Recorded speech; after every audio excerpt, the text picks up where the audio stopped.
In a previous video, I talked a bit about the box for issue 4 of McSweeney's Quarterly Concern. I went in a little bit on how the art was done by Dave Eggers. This particular box is the first printing box inscribed and signed by Dave Eggers. And I talked about how fragile this box is. It soils very easily, and it pancakes very easily as well. It's routinely very overgraded.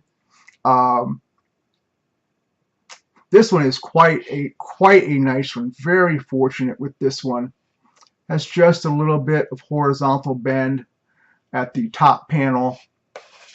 The first printing box, the lid, has a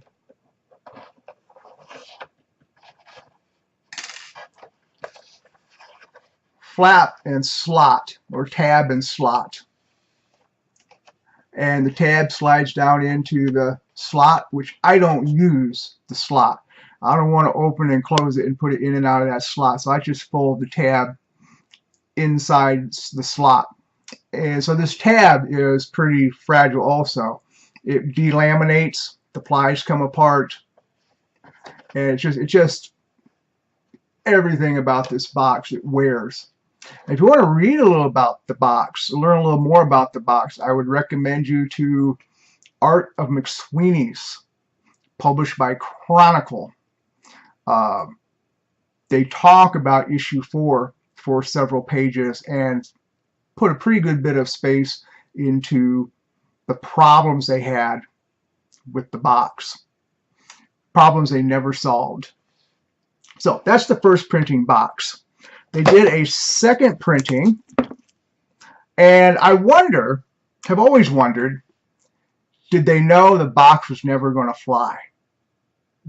Did they go with that box because they had to get it done and limit the print run so they could revisit the box and do another box? They didn't do second printings of anything at that time. I don't know when the second printing was done. I don't know when the first printing sold out. I have many questions and few answers, but I am curious about that. This is a second printing box, far more substantial. Very nice box. Very nice box. Second printing box has a sticker on the outside of the shrink wrap. It is a flip top lid, but without the tab and slot.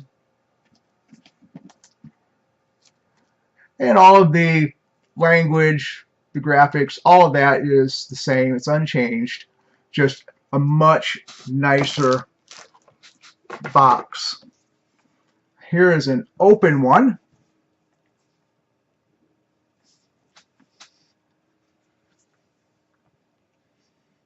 And there's not a lot to show on the webcam, but it's a much, much, much sturdier box than the first printing. And my only question about the second printing is, when did they know they were going to do a second printing? Particularly given that they didn't do second printings of anything. Did they know before they even printed the first printing that there was going to have to be a second printing? I don't know. I do know that when they did the reprint, they reprinted everything. The notes and background, the only chapbook with a number line on it. They changed the number line for the second printing. But there's no, to my knowledge, there are no points of issue for the remaining chapbooks to distinguish first printing from second printing. They may have points of issue hidden in there. It's the kind of thing McSweeney's does. But I don't know what they are. I do know that the colors aren't quite the same.